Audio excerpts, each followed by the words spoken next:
Good evening, Facebook world. I told you guys I was gonna go live, talk about police, racial profiling in the black communities, and I have experienced it over and over and over.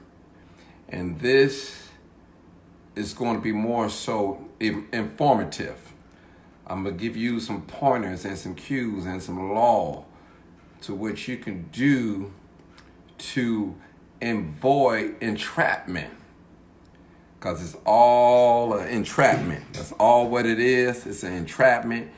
And I want you to get your little teenagers and listen to this. Because what I'm about to tell you is definitely is the truth. So help me God. I appreciate y'all for coming on in. I thank you guys for all the support. Thank you guys for the prayers and everything. But I want to talk about driving while black.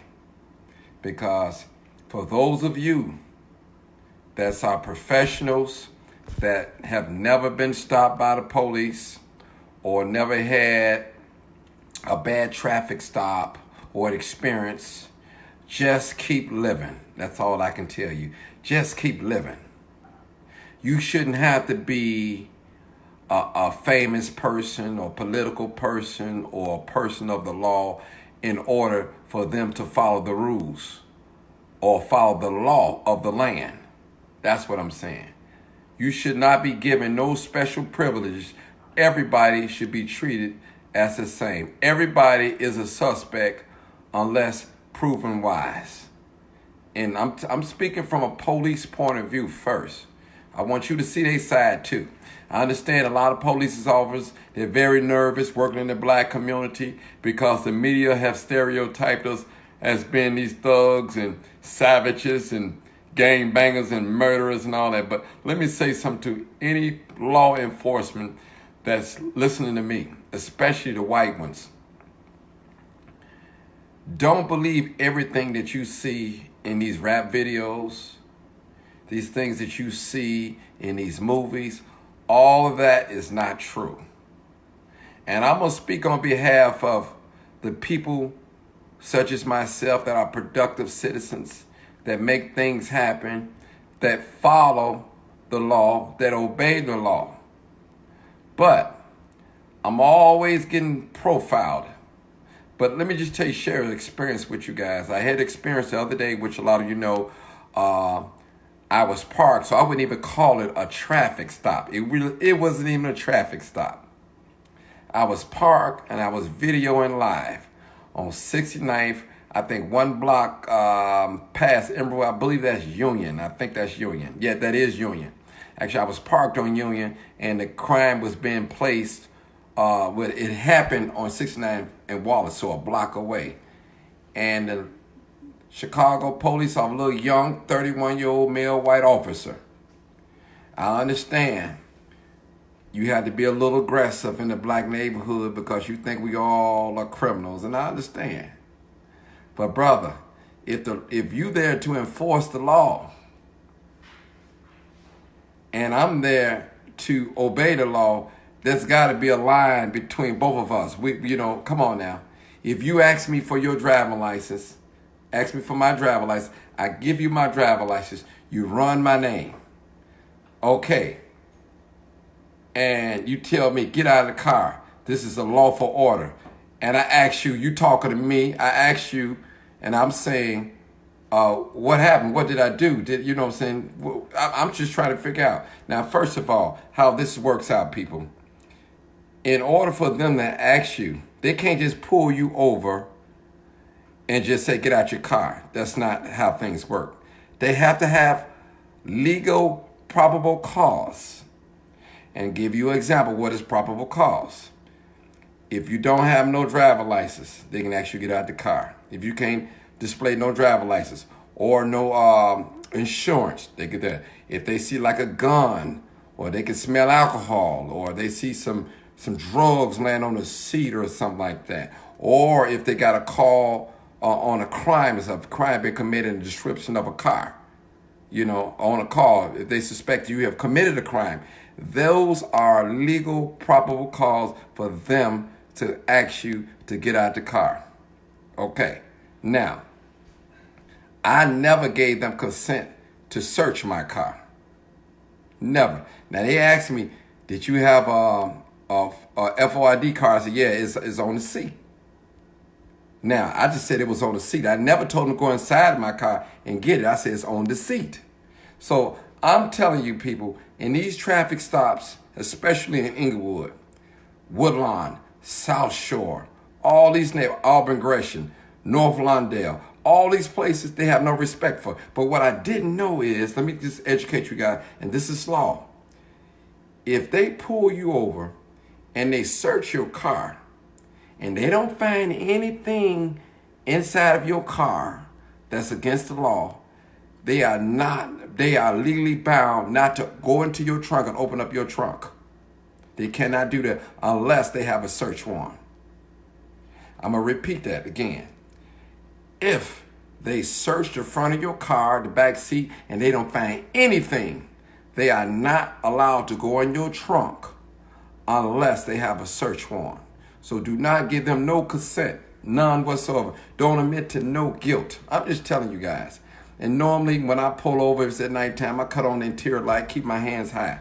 But I'm going to tell you, those of us that's in the black community, anytime law enforcement pull you over, have your video camera rolling, whether you right, wrong, guilty, bad, or whatever. Videotape it. Even if you don't put it in the car, I wouldn't say just put it in their face, but just have your camera rolling so at least we can hear the conversation. And that will help. Because they'll tell you in a minute, I got my body cam on. And that's okay. And it's your right. You have a right to video. That's not against the law. According to law, the police officers are not allowed to operate your phone. And clearly, when they searched my car illegally, they cut my live off. And you could see him. So I'm not lying. You can go back to the video. He cut my live off. He broke a law. He broke his own law. Then number two, he had no probable cause to search my car. I didn't have no drugs. I wasn't smoking. You just smell no alcohol and nothing on me. And when he got out and searched me, I had a case of bullets, 380 bullets. And he asked me, why you got bullets? I said, because I can, which I can. It's not against the law for a person to have an FOID card to carry bullets. That's not against the law. I can carry that. There was no weapon on me in the car, nowhere. I just had some bullets in my pocket, in the case, in the case. And so I was still within the law. Then another thing happened. He told me, well, what you doing with a police scanner? I said, officer, this is not a police scanner. This is a scanner. First of all, this is a scanner. A scanner can pick up weather, FM radio, police channels, fire channels, air channels, airport, so don't ever let them tell you your scanner is a police scanner. And a scanner is legal in the state of Illinois. Well, you say, well, why is legal? Because as long as you're not committing a crime, your scanner is legal to carry. Now, if you commit a crime while you have a scanner, your scanner is illegal. It's an illegal thing. That's the only time it becomes illegal. So don't you ever let nobody tell you, no law enforcement, that you cannot have a scanner. Yes, you can have a scanner and you can listen. And they was trying to write me a ticket or ordinance ticket for a police scanner. What would I look like having a police scanner? I don't have a police scanner. My scanner don't even look like the police's. It's a scanner that pick up police channels, but it's not a police channel. See, that's the key word, police scanner. No, I don't have a police scanner. I have a two-way radio scanner. That's what it is. It's not a police scanner. That's what I want to tell you. And also, I want to tell you another trick that they used on me, and it didn't work. They put me in handcuffs, right, people? I had both of my hands behind my back, and I was at the trunk. And there was an officer to my right, and there was an officer to my left, and another one directly to the side. And what they did was, on my right, he grabbed this part right here on my arm, Well, I had my hands behind my back, and he kept doing like this, trying to make me jump. So if I had to jump, just think about it. If I had to jump and while I was talking to the supervisor, they probably would attack me like I'm trying to resist or trying to get violent with them. But so I took it as like, well, is he telling me to be quiet or get him or, I didn't know what was in. But so I'm later and I thought about it and I found I had to talk with somebody. They said, oh, Martin, that's an old trick that the police used to use to provoke you, to make you jerk. Because if you jerk at an officer and look like you finna fire on him or fight him, they can attack you and restrain you even down. They can do that. Even if you stand with your fist balled up toward a police officer, that's an assault. People, they do things to aggravate us. So you have to, when they pull you over, you got to maintain your pose. I understand it's frustrating, it gets frustrating with me. And me, I talk loud all the time. I get a little aggressive when I talk, when I know I'm right. But one thing about me, I don't bag down when I'm right. That summons, that little ticket that they brought me, they told me, if you don't sign it, we're going to arrest you. And guess what? I said, I guess I'll be getting arrested today because I'm not signing nothing. And then I'm going to tell you, anybody, if you know you didn't do something, don't agree to it. Don't sign nothing, people. Do not sign anything. You don't know what they up to. They don't have your best interest. This is their job to put something on your record. They are driven, a lot of them, especially the white officers, they are driven by racism. If they can't arrest you, if they can't put it on there, make it where they can cost you some money, a ticket or a fine or something. Oh, I know what I'm talking about. I'm 51 years old and I know how they operate, and they don't like for you to challenge them. They used to the good old days. Well, when they pull you over, you shut up and you don't say nothing. Just be quiet and hopefully they give you a pass. Yes, sir. No, sir. No, we live in a different age now. Well, we living in the camera age. That's what we living in. So people, listen, and I'm not saying get out of the car and call the police a BICTH and all that. You're provoking the officer then, So I'm telling you, keep your pose. That's the main thing. Their main thing is to escalate because they know you're not going to win. You're not going to win, people, with them. So you have to wait till your day in court to fight. And you can't really fight right there, but you can speak up. And anything, you can ask questions. If they're searching your car, why are you searching my car? Have I committed a crime? You know what I'm saying? You have to give me a reason. Why are you searching my car? It's my car, and I need to know, why are you going in my car, searching for my car? I need an explanation. There's nothing wrong with asking the officer that. I'm just telling you. And when you come to a traffic stop, keep your hands high where they can see them on the steering wheel. Or hold a camera in your hand and video. Record. So it is perfectly legal, So I told you about what the little trick that they did to me, try to provoke me, make me jump. They had the back of my armpit right here, kept doing like this, well, I had the cuffs on that, on the right side. And I figured this guy's nervous or something. What does he keep doing it for? I guess he was trying to make me jump like I'm jumping at the officer so they can go and slam my head on the car or anything. That didn't work, people. I'm smarter than I think. I didn't let my emotions get the best of me. You might even have an officer to call you an NIGGER. But you have to know how to hold your composure, people. Listen, you have a lot of people, they are racially motivated. They don't like you. They don't care nothing about you. They don't have feelings for you at all. And I'm like this, Mr. White Police Officer, I hope you listen to me. If you don't like working in the black community, I suggest you need to go in Bridgeport somewhere on the north side or in Hyde Park somewhere. Go in your area so you can enjoy the good city benefits and the perks and all that if you don't like working in Inglewood. Because we all are not robbers. We all are not thieves and gangbangers and thugs and shooters at all. Inglewood has some good people in Inglewood as well as some bad people. And you have law-abiding citizens. I am one. So for you to come in our community and we're paying you to harass us, it's pure harassment, people. That's what they do to our young African American men. All you have to do is go down the streets like Halsted at nighttime and Ashland. How they had a young man had all in back of their trunk. They don't have no search warrant. None of that. They figure they do these things because they know they can get away with it. They do it and we don't know. The scripture said, my people perish for the lack of knowledge. When you don't know, they can do anything for you. How you know how to play the game with them if you don't know the rules? That was the only way I knew how to play the game with them, because I knew the rules and my third eye, my spiritual eye. These guys are trying to intimidate me and make me fold, but I stood my ground to what I believe in and I knew I was right. Was I upset? Yes, I was upset. Did I know they was on BS? Yes, I know they was on BS.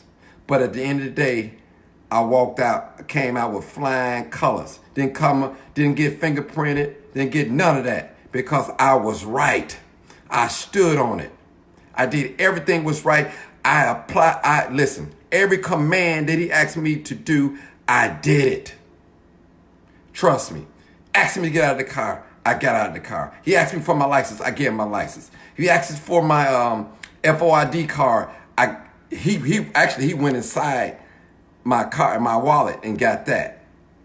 Then another thing, what he did, he cut off my cell phone. Told me to leave my cell phone in the car. I left it in. Every command that he asked me, I did. And there was a supervisor out there, and he knew better, and he was more ratchet than the officer that asked me to get out of my car. He's a terrible example of the other officers. That's what I was telling the lieutenant. I said, that supervisor, he's something. So people, you have to be careful. You know, we're going to get pulled over because of we're black. We're riding in these high crime communities. We live in high crime communities. Our families in high crime communities, and we're going to get pulled over. And so we have to be prepared for things like that. Just keep this in your mind. A normal traffic stop can escalate to somebody getting shot and killed by the police, or getting you a felony because he said something to you, or he pushed you, he violated you, and you took matters in your own hand by fighting him and defending yourself. Now you got a felon. Now it escalated from a minor traffic stop. That's what they're looking for. You got all these people out here, these missing young ladies. They should be knocking on doors. You got all these drug spots out here. They don't go down them drug blocks and all that and harass the people buying drugs and all that, but they want to stop people in their cars. Easy targets. And that's why they wonder why a lot of cars are taken off from them, because you pulling cars over illegally. And don't get me wrong, I'm not anti-police. And I know that we have a gun problem in our communities. But I tell you what, them guns didn't just pop up in our community. A lot of them guns that came in our community are put there by someone. And I am suspicious of white people putting them there illegally. Suspicious. Trust me, we don't make guns in Inglewood. We don't make guns in Woodlawn. We don't make guns in South Shore and North Lawndale. How are the guns getting in our community illegally? That's what I need to know. So I'm just saying what I had to say, people. And I'm just saying, be careful in these traffic stops. Just try to keep your voice at a bare minimum. Ask questions. Anytime they pulling your car over and having you getting out of the car, you have a right as a citizen to ask questions. You have to ask questions because you want to know what's going on. Do not give them consent to search your car. They ask you little trick questions. You know what you just did there. What did I do? Let him tell you what you did if you ran the red light. No, you tell me what I did. You know, don't admit guilt to them at all. Let them tell you. They're the officer. Let them tell you at all. And do less talking as possible. Ask questions. Why I'm being stopped? Have I committed a crime?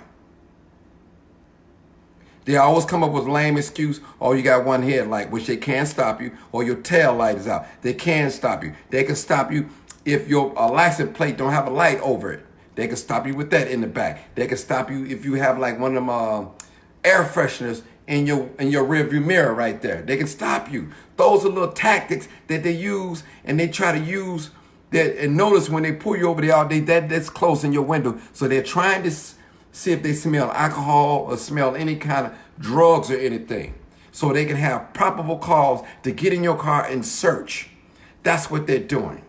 See, if they can't arrest you, they'll find a way it can cost you money. All that is motivated. I'm telling you guys the truth. Share this video with your teenagers and all that. Listen, teenagers, and I'm going to be honest with you. I don't want the police to hurt near one of you guys, but you have to obey the law. When they pull them sirens over, you're going to have to pull over. Man, when you take off from the police, man, anything can happen, man. I've been to crime scenes where people take off from the police, and guess what? They have an accident, they hurt somebody, and you may even kill yourself. I've seen it, people. So you have to be careful. Young people, you out there joyriding in stolen cars, you carjacking. I mean, hey, I can't take up for you. I'm advocating for the people that are productive citizens, doing what they're supposed to do, and I'm going to fight for them. Tooth and nail. I'm going to fight for it. But if you out there driving stolen cars, I can't, what can I do? You already broken the law. If this is just an ordinary traffic stop and, man, I can help. But if you riding around in the car with pistols and all that, what can I do? I mean, you bogus on the law. You don't have a firearm card, you packing, and oh my God, there's nothing I could do. I'm just saying, I'm speaking for people, productive citizens that want to follow rules, that want to obey everything. Those are the ones I want to defend for. That's what I can do. But if you ride around in stolen cars, they're going to search you. You ride around the car with your head tilted this way and that way, guys on hoodies and all that, they're going to pull you over. Now, is it a crime to walk with your head this way, that way? No, it's not a crime. Is it a crime to wear a hoodie? No, it's not. Is it a crime to ride four people in the car? No, it's not. But what's the likelihood of you getting stopped? You will be stopped. When you in a high crime area in the black community, they are going to profile you. When they see 4 heads in the car, they're going to pull you over with loud music, with flashy rims. It's not against the law. With flashy rims, but it's against the law to play your music a certain loudness. It's against the law. So these are things that you have to watch out when you're driving. Now, don't get mad at the police because they pull you over. I get mad too, and you ain't got no license, no insurance, and you got a pistol up under the seat. Yeah. Okay, I can see. Okay. Yeah, talking to myself. Yeah. But anyway, I got you. Huh? You on live? Yeah, I'm on live. Oh, okay. I'm on live. Yeah. But these are things that I'm saying, people. So I hope this conversation will help you guys. Will help you. Can you see? Yeah. Okay, I get it. Can't see. All right. Oh, nobody can see. Okay. These are the things that I hope that I can help you in these traffic stops. And another thing we have to do, we have to start filing complaints on these officers. Get their badge number. Ask them for the badge. By law, they're supposed to, if you request or ask for their badge number, they're supposed to tell you. Get their badge number. Start reporting some of these police officers. Get a paper trail. Just like they get a paper trail on us, we have to get one on them. And I'm not saying all officers are bad. No, I'm not saying that. I'm saying do your job. Do it correctly. So that's all I'm saying. I hope this video was very informative. Hopefully it can help someone, save someone's life, save you some trouble and things like that. Peace out. You already know what it is. This is The Crime Chaser, live, unedited, uncut. If you want to add to this video, put it in the comments. You're welcome. All comments are welcome. Only my friends can comment. I have it just like that. If you're a friend on my other page, you can comment. And people that's friends on this page, you can comment. If you follow me, you can't comment. You can only like and share. I'm sorry. I have to have it like that to protect me and my followers because there's a lot of stuff going on and I want to control the content of what's going on my page. So I appreciate you guys. Peace out.